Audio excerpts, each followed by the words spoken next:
Vaksin Nusantara yang digagas mantan Menteri Kesehatan Terawan menuai pro dan kontra. Terawan mengklaim vaksin Nusantara yang dalam proses penelitian akan aman digunakan. Namun Kepala BPOM menyebut vaksin Nusantara tidak memenuhi kaidah klinis dalam proses penelitian vaksin. Lalu bagaimana mendorong tumbuhnya perkembangan vaksin buatan dalam negeri, namun tetap menjaga transparansi proses demi terciptanya vaksin yang tepat untuk penanganan pandemi. Kita akan membahasnya bersama Wakil Ketua Komisi 9 DPR RI, Emmanuel Melkiades Lakalena, dan Kepala Bidang Pengembangan Profesi Perhimpunan Ahli Epidemiologi Indonesia, Mas Dalina Pane. Selamat malam, Bang Melki, Bu Mas Dalina. Selamat malam, Mbak. Selamat malam, Bu Mas Dalina. Selamat malam, Mbak Melki. Baik, saya ke Bang Melki dulu. Kemarin mantan Menteri Kesehatan Pak Terawan hadir begitu ya, menjelaskan mengenai vaksin Nusantara. Peluangnya seperti apa sebenarnya, Bang, vaksin Nusantara ini? Ya, kalau kami mencermati ya, saya mengikuti pada saat itu dipresentasikan di Karyadi, kami dari Komisi 9 waktu itu ada 6 orang, kami pergi menyaksikan bagaimana presentasi dari peneliti terkait dengan uji klinis tahap 1. Ya. Waktu itu hadir peneliti Undip dan dari Karyadi, kemudian hadir juga berbagai pihak, termasuk juga hadir dari Badan POM, waktu itu ada utusannya ke sana. Saya membayangkan hasil presentasi itu kemudian juga membuat komunikasi Badan POM dan peneliti berjalan baik. Ternyata dalam perjalanannya, setelah juga waktu itu, Satgas lawan COVID-19 DPR RI dan Penanganan Ekonomi Nasional dipimpin oleh Pak Dasko, Sukni Dasko Ahmad, Wakil Ketua DPR RI. Kami ke Badan POM, yang itu setelah berarti dari Karyadi, kemudian kami ke Badan POM, tapi atas nama Satgas ya, kalau ke Karyadi kami Komisi 9 lagi reses waktu itu ternyata juga saya melihat komunikasinya belum bagus. Tapi yang pasti dari hasil presentasi dari tim peneliti, bahwa penemuan ini itu punya potensi untuk membantu penanganan COVID-19. Jadi ada kategori tertentu dari pemberian vaksin ini yang menurut para peneliti itu ada 9 klaster kalau saya nggak keliru ya. Ada 9 klaster, jadi masing-masing itu 3 orang, mereka mengecek bagaimana hasil dari klaster tersebut. Ternyata ada klaster yang di jumlah dosis tertentu itu menunjukkan bahwa ada kenaikan titer antibodi yang di atas 100%, di atas 100 kali ya. Nah, maksudnya karena ini punya potensi, makanya menurut saya ini menarik untuk coba kita lihat perkembangan dari penelitian ini, dan jangan ada upaya seolah-olah yang kami temukan kemarin itu, kok kayak Badan POM dan juga Kementerian Kesehatan sendiri, jadi Kepala Badan POM yang hadir, ya, ini Kepala Badan POM itu dan juga Wakil Menteri Kesehatan kemarin, dan juga presentasi Menteri Kesehatan dan presentasi Kepala Badan POM itu, ada kesan yang saya dan teman-teman pimpinan Komisi 9 dan para anggota itu melihat bahwa ada kesan kok political will-nya dari Kemenkes dan Badan POM itu kok bisa dipertanyakan karena tidak memberi ruang yang sama bagi pengembangan vaksin dalam negeri dan ketika kita mengurus importasi vaksin. Nah, ini yang teman-teman kemarin menjadi lama dan alot itu karena persoalan-persoalan semacam ini, karena secara teknis kan sebenarnya kan ini bisa dibantu ya, kalau ada kekurangan kan tinggal disempurnakan, baik metodenya maupun mungkin kalau hasilnya misalnya bisa bisa diuji lebih lanjut. Tapi yang pasti dari semua yang kemudian diuji itu, ternyata dari yang relawan-relawan yang sudah dites itu, ternyata mereka tidak ada yang misalnya meninggal, tidak ada yang fatal mengalami kejadian karena divaksinasi dan metode ini.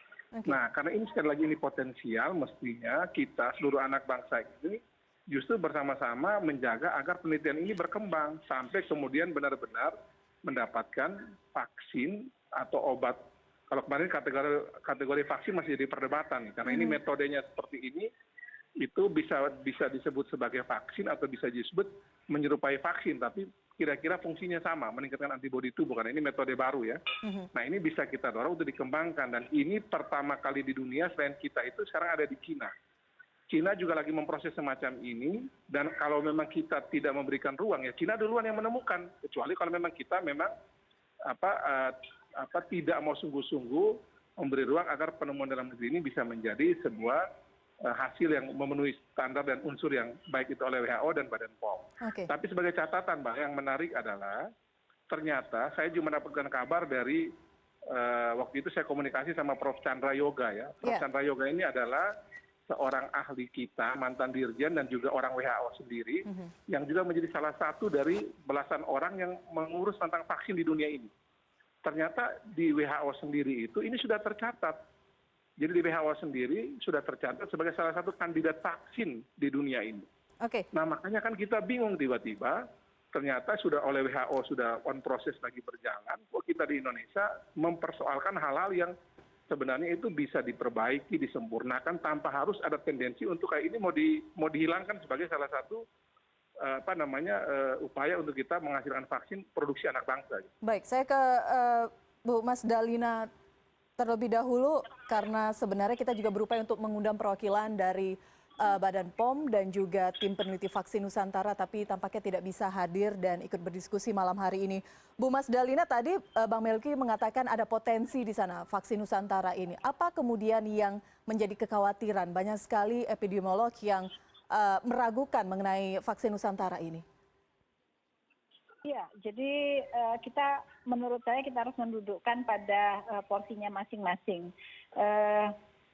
Vaksin ini kalau saya lihat memang sudah terregister di clinicaltrial.gov. Jadi kalau menurut saya prosedur itu sudah mereka lakukan. Memang masih ada beberapa hal yang harus diklarifikasi dan saya kira itu belum mengarah kepada menghentikan proses penelitian vaksin ini. Dan itu menurut saya masih bisa diperbaiki atau revisi oleh tim sesuai dengan prosedur yang ada. Jadi memang ada 3 hal yang harus diikuti oleh peneliti dalam penelitian obat dan vaksin, yaitu good clinical practice atau cara uji klinik yang baik, kemudian good manufacturing practice, bagaimana pembuatan bahannya atau vaksin atau obat akan digunakan. Kemudian yang ketiga adalah good laboratory practice. Nah, jadi memang kalau saya baca dari surat yang beredar ya, itu juga beredar di kalangan kita, masih ada memang beberapa yang harus diklarifikasi oleh tim. Kalau menurut saya memang masalahnya adalah ethical clearance. Ethical clearance itu memang ada beberapa sudut pandang. Atau ethical approval kita menyebutnya. Kalau itu dilakukan di Jakarta, karena memang ketua tim penelitiannya itu dari RSPAD dan telah mendapatkan ethical clearance di sana. Mungkin kelalaiannya adalah seharusnya juga dilakukan ethical approval di Semarang ya, di tempat di mana site-nya atau penelitian tersebut dilakukan. Tetapi kalau tidak salah penelitian ini juga dilakukan di RSPAD, jadi multi site. Kadang-kadang rumah sakit juga kalau sudah ada ethical approval induknya yang sudah ada di RSPAD, kadang-kadang rumah sakit juga tidak membutuhkan ethical approval tambahan, tetapi ada juga rumah sakit yang meminta dilakukan review kembali di rumah sakitnya. Jadi sebenarnya keduanya menurut pandangan saya tidak begitu salah. Tetapi kalau memang rumah sakit Karyadi meminta untuk dilakukan ethical approval ulang, ya tinggal dilakukan kembali begitu. Jadi menurut saya kita harus mengapresiasi, mendorong setiap upaya untuk menuju ke kemandirian ya, kemandirian bangsa kita untuk bisa memproduksi obat dan vaksin sendiri. Dan pandemi ini merupakan titik balik bagi kita untuk tidak selalu mengimpor bahan-bahan obat dan vaksin dari luar seperti bagaimana selama ini dilakukan. Saya kira itu ya. Oke, kalau pengembangan vaksin Nusantara ini kan berdasarkan sel dendritik. Banyak mengatakan bahwa ini terlalu mahal begitu, terlalu rumit juga. Apakah kita bisa sampai pada tahapan tersebut ketika ada opsi-opsi lain yang mungkin secara lebih ringkas, cepat bisa dilakukan? Karena ini masih pro dan kontra pengembangan sel dendritik ini. Ya, kalau kemarin ya, saya waktu pada saat ke Semarang terkait hal ini. Itu waktu digambarkan oleh para peneliti, ternyata metode pembuatan ini itu sebenarnya sangat sederhana. Dan bagusnya dari metode vaksin ini kalau memang sudah memenuhi ketentuan dan terbukti, itu dia akan betul-betul pertama waktu itu disampaikan bahwa harganya kurang lebih ya, produksinya itu antara 10 sampai 20 dolar produksinya. Jadi dia bisa menjual berarti di atas 20 dolar ya. Nggak tahu harganya berapa, tentu itu hitungan mereka. Jadi harganya relatif murah. Kemudian juga klaim peneliti bahwa ini kalau diperbandingkan dengan metode yang juga dilakukan untuk urusan kanker, memakai metode yang sama sel genetik ini, vaksin ini lebih awet dibanding dengan kita pakai vaksin biasa yang mungkin di batasnya tertentu. Dan memang menurut para peneliti juga, ketika terjadi mutasi virus, cenderung metode ini bisa mengejar strain mutasi strain genetik virus yang kemudian berubah-berubah atau menjalani penyesuaian karena virus kan juga mau bertahan hidup kan dalam situasi kayak gini. Seperti sekarang ya, banyak variasinya begitu ya Bang? Ya, varian Inggris yang B117 dan ada Afrika Selatan, Brasil, California, New York dan sebagainya. Nah, mereka pun masih bisa ngejar ke situ, itu klaim peneliti. Nah, tapi menurut saya karena ini berpotensi tentu dan kita bisa melihat bahwa kalau bahasanya kemarin itu dari Prof. Nido misalnya, memang ini metode yang tidak pernah terpikirkan tapi dia bisa membuat sebuah pola baru dalam pembuatan vaksin. Dan yang menarik dari penemuan ini adalah ternyata karena ini bersifat untuk diri sendiri, autolog begitu, jadi darah orang tersebut yang kemudian dipertemukan dengan antigen SARS-CoV-2 ini, seminggu kemudian antibodinya mulai terbentuk, dipisahkan sel darah putih, itu disuntikan kembali ke tubuh. Dan jadi ini sangat bersifat personal dan itu betul-betul yang membuat banyak sekali, saya juga heran ya, ternyata ini dicermati banyak orang itu. Banyak sekali tokoh-tokoh bangsa yang juga menunggu vaksin Nusantara ini. Misalnya seperti siapa Bang? Ada beberapa, ya kalau menteri saya mau sebut mungkin kurang etis ya, tapi saya tahu ada beberapa menteri, itu kalau ini sudah misalnya progres di Badan POM bergerak, mereka mau vaksin Nusantara. DPR RI, saya bisa pastikan bahwa Komisi 9 itu hampir setengah bagiannya nunggu vaksin Nusantara. Jadi DPR RI itu setengah bagian Komisi 9, mungkin lebih, itu tunggu vaksin Nusantara. Pimpinan DPR RI juga sama, mereka nunggu vaksin Nusantara. Baik karena ini punya merah putih, punya bangsa sendiri. Yang kedua juga metodenya itu mudah dimengerti. Yang ketiga juga kalau ini bisa kita sukses, bagi kita juga tentu baik sekali bagi Indonesia. Dan juga ini menjadi, sekali lagi ya, kita melalui semua ketentuan yang berlaku itu, ini bisa menjadi sumbangan Indonesia bagi dunia gitu. Dan belum bicara lagi soal potensi ekonominya. Bangsa ini tidak perlu beli vaksin impor, dia justru bisa jualan vaksin. Bang Melki, saya ingin konfirmasi, kenapa kemudian karena ini menjalankan peran pengawasan Anda sebagai anggota Komisi 9, mengapa kemudian vaksin Nusantara ini tidak masuk dalam konsorsium Merah Putih? Apa ada penjelasan dari pemerintah mengenai ini? Kemarin kami sudah dengar ya, jadi memang ini ada dua metode yang berbeda. Kemarin Pak Menteri sudah jelaskan. Sejak awal Pak Terawan mengembangkan ini memang itu dikembangkan sendiri di luar vaksin Merah Putih. Walaupun Pak Mendristek tahu juga ternyata itu tidak bisa atau tidak terkomunikasikan dengan baik. Setelah Pak Terawan turun, baru kemudian ini bisa kemudian ada di media massa, lalu kemudian ternyata saya dengar dari Pak Mendristek kemarin udah dipanggil dan nanti ini akan menjadi bagian nanti dari vaksin Merah Putih dan Nusantara ini sekali jalan nanti bersama Menristek, nanti akan dibuat seperti itu. Jadi saya lihat bahwa mudah-mudahan kayak tadi sudah Ibu Mas Dalina sampaikan, ada pun berbagai kekurangan terkait metode, tata cara yang masih bisa kita perbaiki. Yang penting buat saya adalah ada solusi yang bisa kita hasilkan dari semua proses ini, yang mudah-mudahan bisa membuat vaksin ini bisa juga segera melalui berbagai ketentuan, kemudian bisa diproduksi dan bisa kita pakai. Oke, banyak sekali too good to be true begitu. Tampaknya bisa menjadi potensi yang luar biasa. Apakah benar demikian, Bu Mas Dalina? Kita akan lanjutkan diskusi. Bang Melki, kita akan lanjutkan diskusi. Usai jeda, tetap bersama kami di Newscast.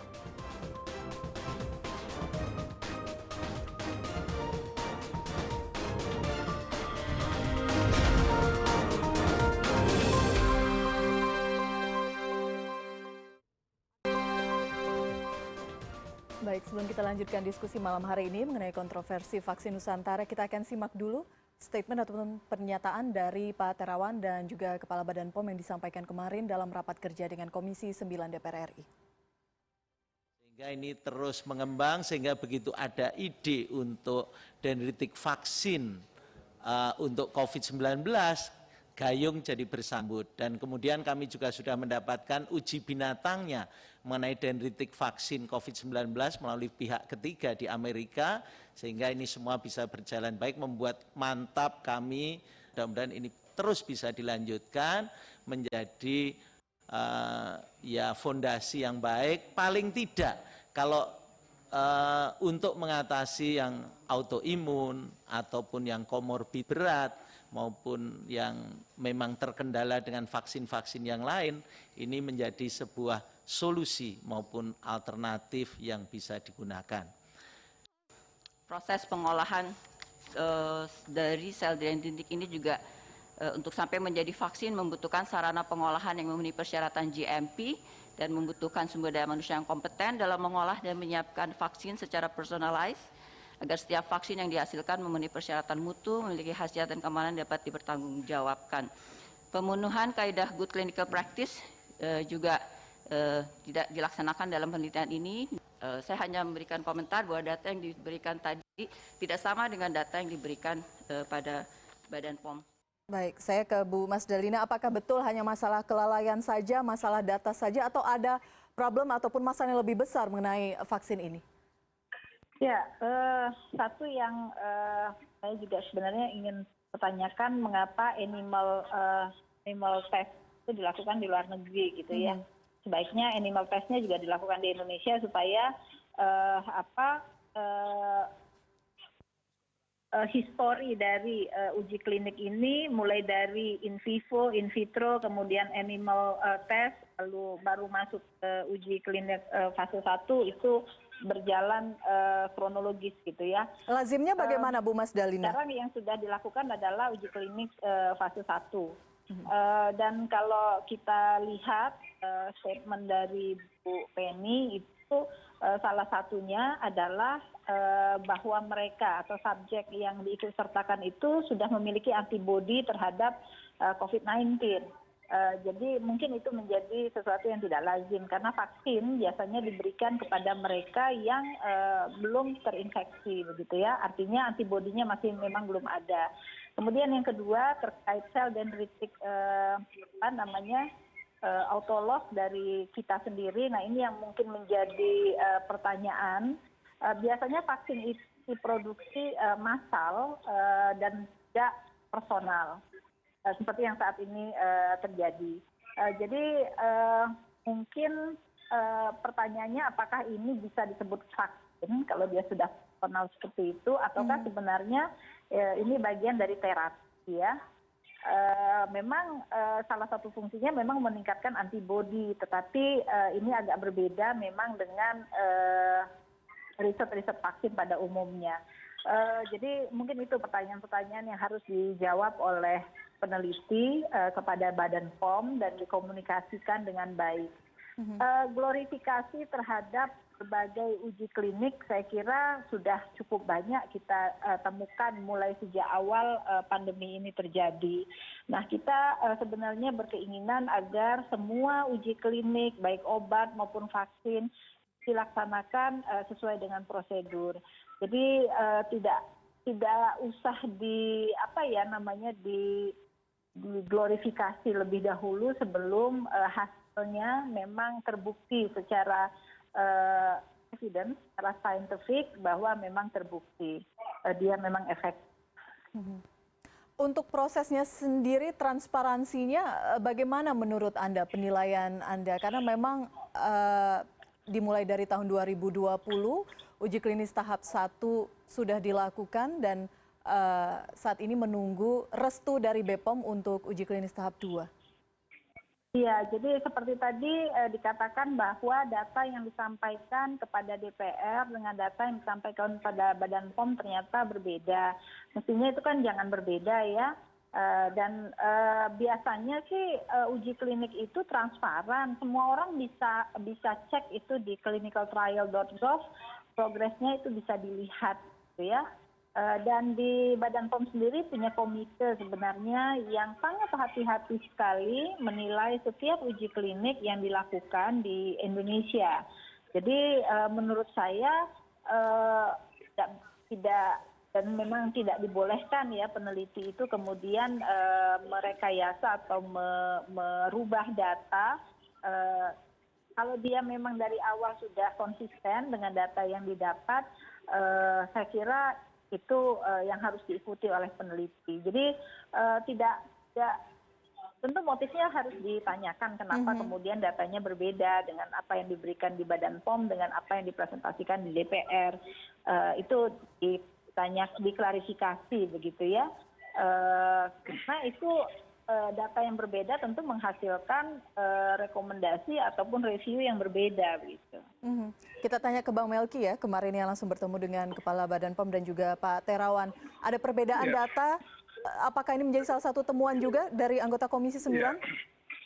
Ini yang dari tadi saya sampaikan bahwa memang komunikasi yang saya lihat antara peneliti dan Badan POM ini kurang harmonis. Jadi kami bertanya dari awal, kenapa sih kita sebagai sama anak bangsa ini kok kayaknya susah duduk, susah ngobrol, susah diskusi untuk hal-hal yang sebenarnya kan kita bicara yang sama untuk kepentingan bangsa negara.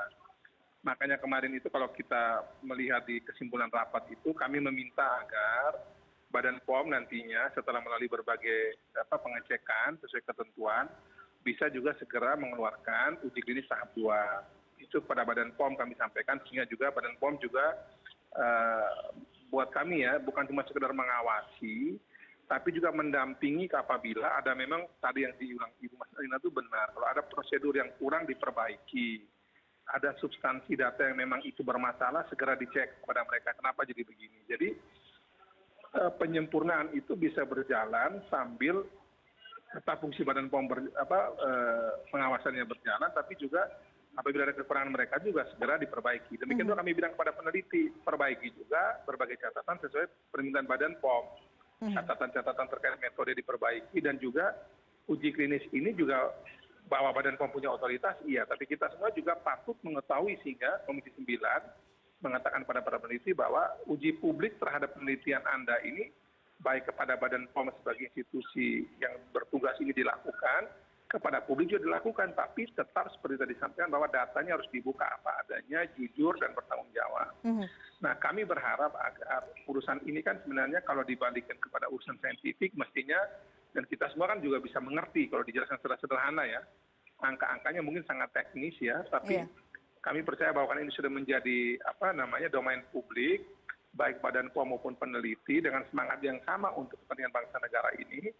Berbagai data ini diuji, disampaikan, dibahas, dan juga kemudian diteruskan kepada publik dengan bahasa-bahasa yang mudah dimengerti. Misalnya terkait dengan data-data hasil penelitian uji klinis tahap 1 untuk aspek safety-nya, keamanannya. Dari berbagai subjek atau relawan yang dicek ini, apakah ada dampak-dampak yang berbahaya atau fatal, gitu kan? Kenapa atau angka-angkanya seperti apa? Nah, itu bisa dijelaskan kepada publik apa adanya sesuai data yang ada. Kemudian juga terkait dengan misalnya imunogenisitas, kemampuan meningkatkan antibodi. Nah, Badan POM mengatakan bahwa justru ada yang turun di bawah angka standarnya.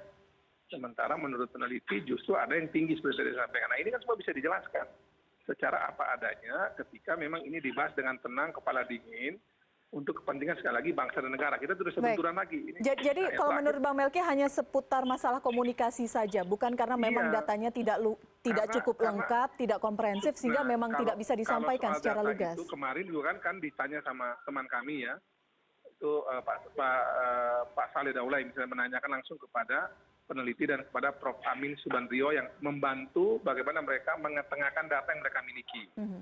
Jadi memang nampaknya peneliti dari Undip dan juga Karyadi, mereka memiliki data tapi tidak bisa menjadi sebuah informasi yang diinginkan oleh Badan POM atau oleh publik lah katakan, atau lewat Badan POM dalam hal ini. Nah, ternyata setelah konsultasi dengan Pak Amin Subandrio itu ditata kembali, diatur kembali data itu menjadi sebuah informasi yang dibutuhkan sesuai permintaan yang diminta oleh Badan POM. Ternyata memang datanya memang berbeda, atau informasi atau data yang berbeda itu disampaikan.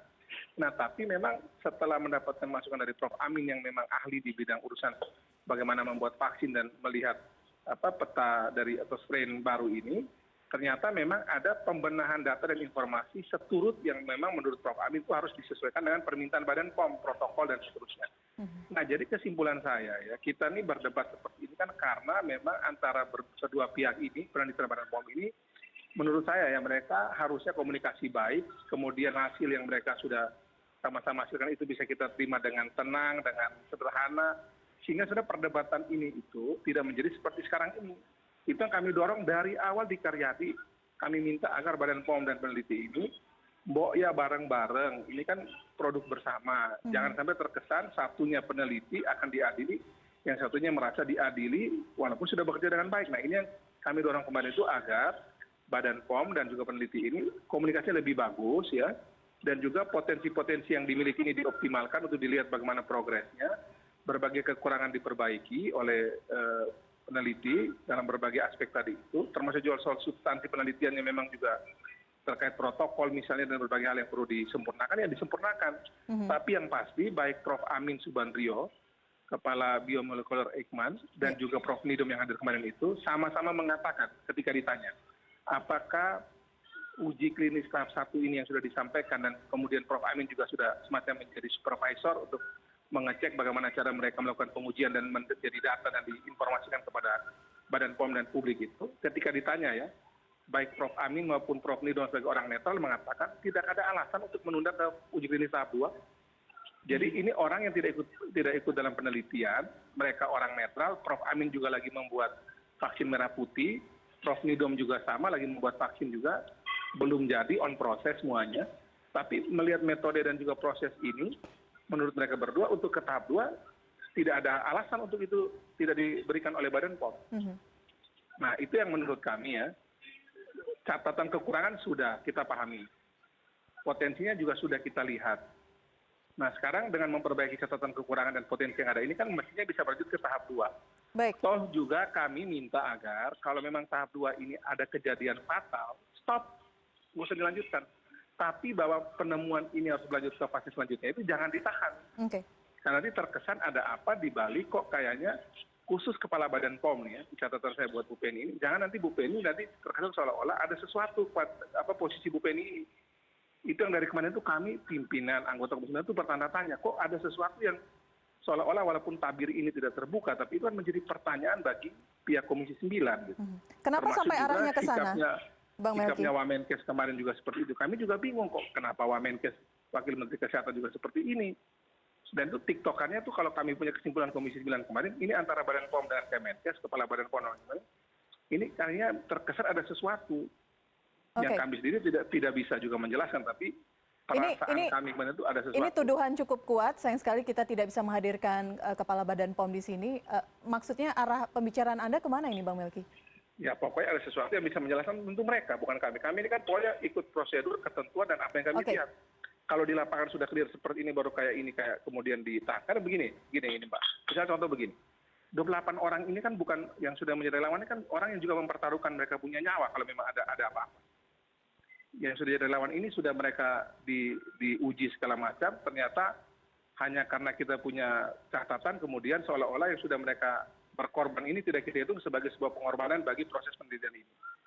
Nah mereka sendiri tidak ada apa-apa, tidak ada tuntutan, tidak ada yang mati, tidak ada yang fatal. Nah sekarang ada lagi 180 bahkan saya dengar lebih, dan itu bukan orang-orang yang siap juga untuk Ketua Komisi 9 Ibu Kelly mau jadi relawan. Saya pribadi mau, beberapa pimpinan yang lain juga mau. Anggotanya banyak banget yang mau jadi relawan. Untuk uji klinis tahap 2. Pimpinan DPR RI juga mau jadi relawan. Oke. Nah maksudnya kan mereka ini sampai mau ini kan pasti kan memang untuk kepentingan bangsa negara, bukan juga karena ada misalnya karena mau uji sesuatu hal yang luar biasa. Karena kita cinta aja bahwa bangsa ini biar ada dapat suatu penemuan yang bagus kan. Nah, Oke. kami juga bingung. Sepakat dengan itu kita juga mendorong ke sana untuk menumbuhkan ataupun mengembangkan vaksin buatan anak negeri, sama seperti yang saat ini tengah diproses, ada beberapa vaksin dalam negeri dalam konsorsium vaksin merah putih. Saya ke Bu Mas Dalina, menutup diskusi kita pada malam hari ini, ada catatan-catatan dari Bang Melki, Anda melihat jauh arah ke sana, ada urusan lain di balik proses perizinan yang diberikan oleh BPOM? Iya, kalau kita lihat suratnya kan sebenarnya Badan POM itu memberikan kesempatan kepada dan klarifikasi ya kepada para peneliti dalam forum dengar pendapat atau hearing dengan Komite Nasional Penilai Obat dan tim ahli vaksin serta para klinisi. Jadi sebenarnya masih ada ruang untuk bisa memperbaiki apa yang kita diskusikan pada malam ini. Jadi bukan tertutup sama sekali sebenarnya komunikasi itu. Jadi tinggal para penelitinya memperbaiki sesuai dengan surat yang sudah diberikan Badan POM, menjawab dari sisi aspek keamanan, kemudian juga dari evaluasi imunogenisitasnya, evaluasi keamanannya, kemudian aspek mutunya, juga tentang CUKB-nya atau GCP-nya, Good Clinical Practice-nya. Jadi kalau menurut saya yang Bu Mas sampaikan saya setuju karena begini, Mbak ya. Tunggu sebentar Mbak Melki, Bu Mas Dalina. Perbesar karena ruang untuk komunikasi itu masih diberikan kesempatan oleh Badan POM, dan itu harus dimanfaatkan semaksimal mungkin oleh tim peneliti memperbaiki semua rekomendasi sesuai dengan protokol yang berlaku dan sesuai dengan good clinical practice yang berlaku dalam penelitian obat dan vaksin begitu. Oke, baik. Closing statement silakan Mbak Melki. Ya, saya tadi setuju dengan Bu Basna sampaikan bahwa ada kesempatan juga untuk diperbaiki melalui hearing tadi atau berbagai mekanisme yang dimiliki oleh Badan POM atau oleh kita semua sebagai bangsa. Jadi Badan POM punya otoritas untuk melakukan pengujian dan kita juga bisa memberikan juga catatan terkait proses di Badan POM. Dan di atas segalanya ini yang diskusi kita adalah kita punya pemimpin tertinggi negeri ini namanya Presiden Jokowi. Presiden itu sudah pesankan bahwa cintailah produk Indonesia. Jadi juga kita sambil juga tetap menerima produk impor atau apapun yang baik dari luar negeri, tetap juga kita pakai sesuai memang kebutuhan kita. Tapi juga jangan lupa juga untuk kita mengembangkan dan memproduksi dan menggunakan produksi Indonesia termasuk urusan vaksin ini. Saya kira itu aja. Saya ingat pesan Presiden kemarin gitu. Oke, baik. Ya. Mbak Melki terima kasih, Bu Mas Dalina terima kasih sudah berbincang bersama kami di Newscast malam hari ini. Selamat malam. Baik, terima kasih. Selamat malam. Oke ya, makasih ya.